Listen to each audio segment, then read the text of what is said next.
नमस्कार, राम राम, सत श्री अकाल, जय भारत। कोलकाता में जो आरजीकर कॉलेज के खिलाफ डॉक्टर्स का, लोगों का, स्टूडेंट्स का प्रोटेस्ट चल रहा है, इसमें और क्या अपडेट्स हैं उसके बारे में हम आज के एपिसोड में जानेंगे।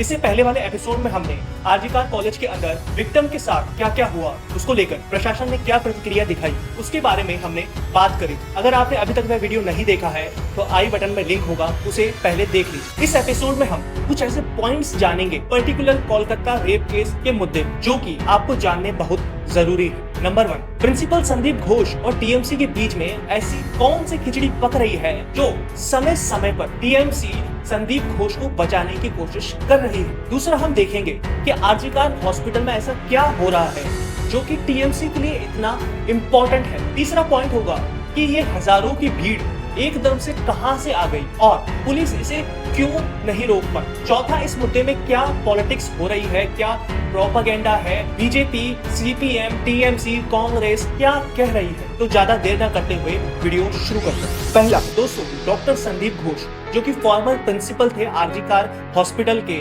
और जिन्होंने ही इस रेप को, गैंग रेप को, मर्डर केस को सुसाइड साबित करने की कोशिश की थी। इनका टीएमसी से बहुत पुराना और गहरा संबंध है, तभी तो ममता बनर्जी सरकार इन्हें बचाने के लिए अपना पूरा जोर लगा रही है। इस डॉक्टर संदीप घोष का आरजीकर हॉस्पिटल से रिलेटेड एक अजीब सा इतिहास है। पहली बार टीएमसी ने डॉक्टर संदीप घोष को 2021 में अपॉइंट किया था एज अ प्रिंसिपल। पहले ये कलकत्ता नेशनल मेडिकल कॉलेज में एज अ वाइस प्रिंसिपल अपनी सेवाएं दे रहे थे और इनके खिलाफ 2023 में एक कंट्रोवर्सी सामने आती है। ये स्टूडेंट्स को जो डेड बॉडीज दे रहे थे ऑब्वियसली लर्निंग पर्पस के लिए, वह उनकी फैमिली से बिना कंसल्ट के दे रहे थे। फिर इनको ट्रांसफर किया जाता है 31 मई 2023 को और एक नए प्रिंसिपल को अपॉइंट किया जाता है डॉक्टर सनत घोष।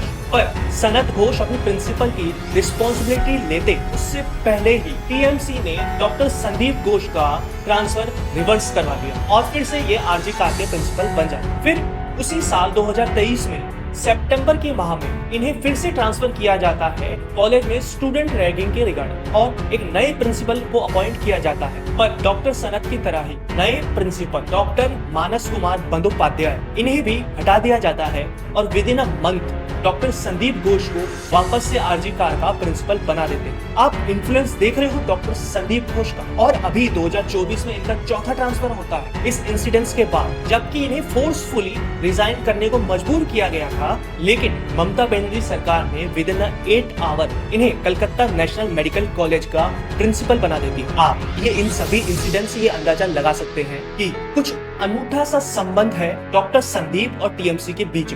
या तो ये कोई ऐसा इलीगल काम कर रहे थे जो कि टीएमसी को बेनिफिट पहुंचाता हो, जिसके बारे में हम आगे बात करें। अब दूसरा पॉइंट देखते हैं, ये आरजीकर हॉस्पिटल में ऐसा क्या हो रहा है, क्यों ये इतना इम्पोर्टेंट है टीएमसी सरकार के लिए। दोस्तों आपको बता दूं, जो ये कोलकाता रेप केस है ये कोई पहला केस नहीं है।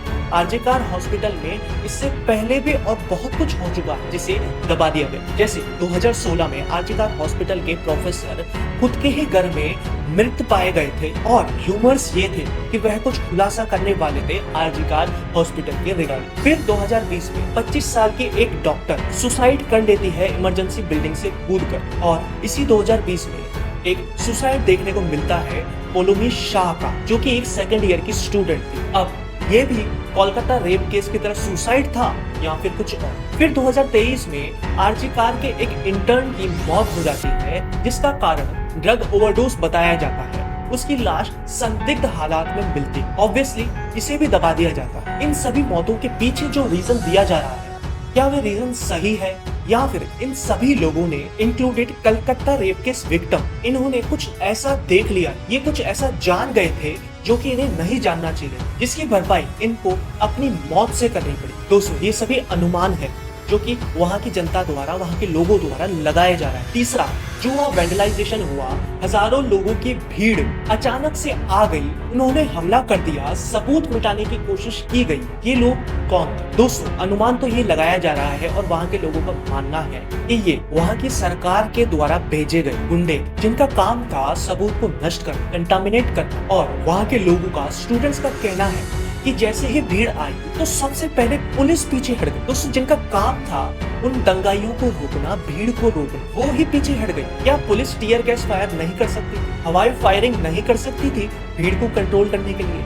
या फिर इन्हें ऊपर से प्रेशर था? ये तो ईश्वर की जाने। और अब तो कलकत्ता पुलिस लोगों पे प्रेशर बना रही है, लीगल एक्शन की धमकी दे रही है कि अगर आप आरजी कार से रिलेटेड कोई पोस्ट करते हैं तो आप पर लीगल एक्शन हो सकता है, जिसका वह कारण बता रही है कि वायलेंस ना हो। दोस्तों, वायलेंस दो गुटों के बीच में होता है और यहाँ पर तो सभी लोग अपराधियों को पकड़ने की मांग कर रहे हैं, तो वायलेंस तो दूर की बात, ये धमकी दे रहे हैं। फ्रीडम ऑफ स्पीच गया तेल लेने। और चौथा, पॉलिटिकल सिनेरियो। दोस्तों, देश भर में कोई सा भी मुद्दा, पॉलिटिशियंस तो वहां पहुंच ही जाते हैं अपनी राजनीति चमकाने के लिए, और यहाँ पर भी वह पहुंच गए। बीजेपी टीएमसी को गाली दे रही है, उस पे आरोप लगा रही है, टीएमसी सीपीएम की साजिश बता रही है। लेकिन अभी सरकार में टीएमसी है तो सबसे ज्यादा रिस्पॉन्सिबिलिटी टीएमसी की बनती है, ममता बनर्जी की बनती है। पर ममता बनर्जी क्या कर रही है? वह अपनी ही सरकार के खिलाफ आंदोलन कर रही है, रैली निकाल रही है। ये तो वही बात हो गई, ममता बनर्जी के खिलाफ, उनके शासन के खिलाफ, उनकी गलतियों के खिलाफ आंदोलन कर रही है, रैली निकाल रही है। ये आंदोलन की बजाय सही समय पर कोई कार्रवाई कर देती, अपराधियों को बचाने की कोशिश ना करती, तो शायद मामला इतना बड़ा होता ही नहीं और इनकी क्रेडिबिलिटी भी बनी रहती, जो